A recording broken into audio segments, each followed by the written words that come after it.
Hi everyone, it's Susan Winter here. Lovely having you join my channel. Thank you to my YouTube family of subscribers. You guys are the best. I love you. And if you're new and you're watching this for the first time, welcome. Welcome. If you like what you see, press subscribe and click on the little notification button so you know when my next video is coming up.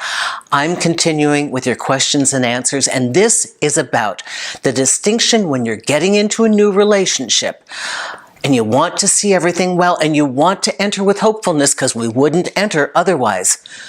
How do we know that our hopefulness isn't making us ignore a red flag that we really need to see?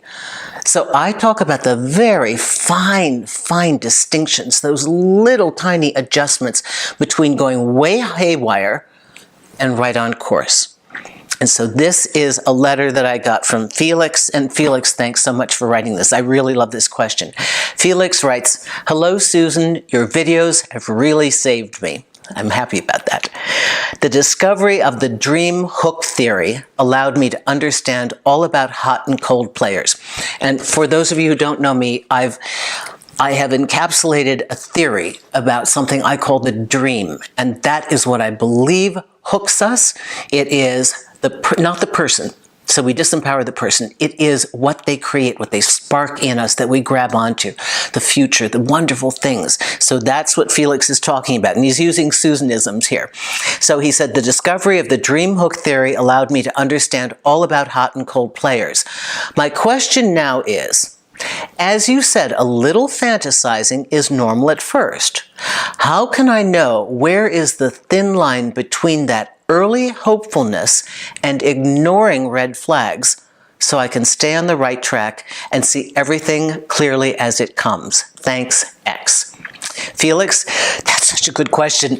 You know, if I had a one-sentence answer for you, I'd be a billionaire and you guys would all be done. You'd never be watching another YouTube video ever to figure this stuff out. But here's the deal. You know, new relationships require hopefulness or we would never enter. There's a little automatic blindness with all the chemicals going on in our body, the hormones and all the feelings. I mean, you're going to be a little blind, so just understand that. So how can you know the difference between ignoring a red flag and picking up on it? Red flags will come as little feelings. And at first, you're going to want to dismiss it. Now, that didn't sound right, but you know I'm going to let it go. Maybe I heard them wrong. Then you're going to get it again. And then you're going to make up an excuse. Maybe they were that gone. They said they were going to go see their mother, so maybe that's why they didn't call, or maybe they were busy. It'll come up again. Those little taps, nudges, little tiny punches to the gut, they will continue to come. So that is when you know. There's the difference between entering with hopefulness and giving people leeway for the jerky, reactive movements, sometimes distancing, sometimes fear in the beginning of a relationship, and those little things that keep coming up, and catch yourself. It's good to give them an opportunity for a break, but if you find that you've done it a couple times, you have to start asking yourself, wait a minute, am I imagining what I'd really like this to be? Because if your gut keeps telling you there's something wrong here, no, maybe it's not. Maybe it's me. No, maybe it's not you. That's the cue that it keeps happening.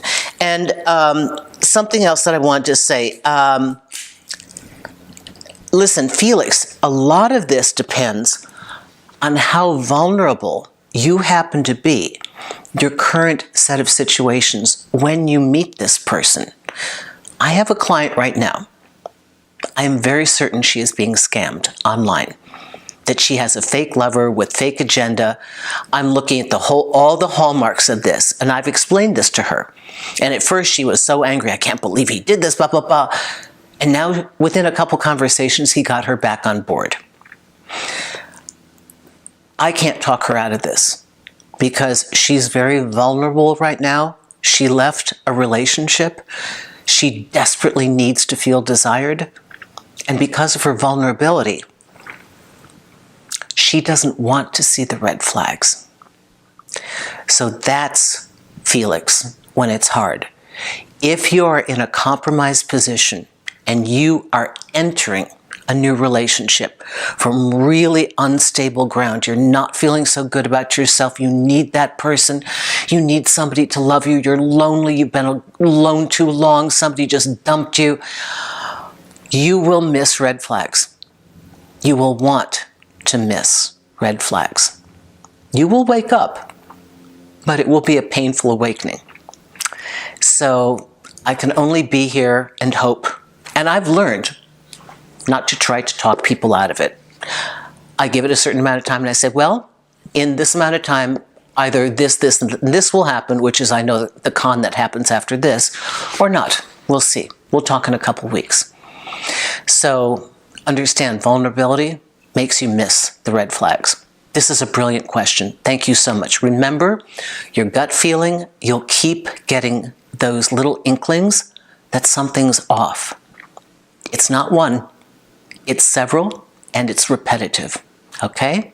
That's where you start to know that that's the distinction. Thank you everyone for writing me. I've got such great questions. You guys are brilliant. I want to thank you so much. If you want to work with me one-on-one, go to susanwinter.net, take a look at the consultation page. There are a number of packages, individuals, couples. There's the Love a la carte method, which I created to help you create the kind of loving partnership model that you want. I do evolutionary relationships, you guys. I don't do cookie cutter. I do exactly what is correct for your disposition, because only when you are in a format that is conducive to your disposition, your goals, your desires, your personality, only then will it be functional, right? And will you be happy? So that, plus if you want to hear this instead of watch it, check out The Susan Winter Show on Spotify and iHeartRadio. Thank you everyone very much. Take care.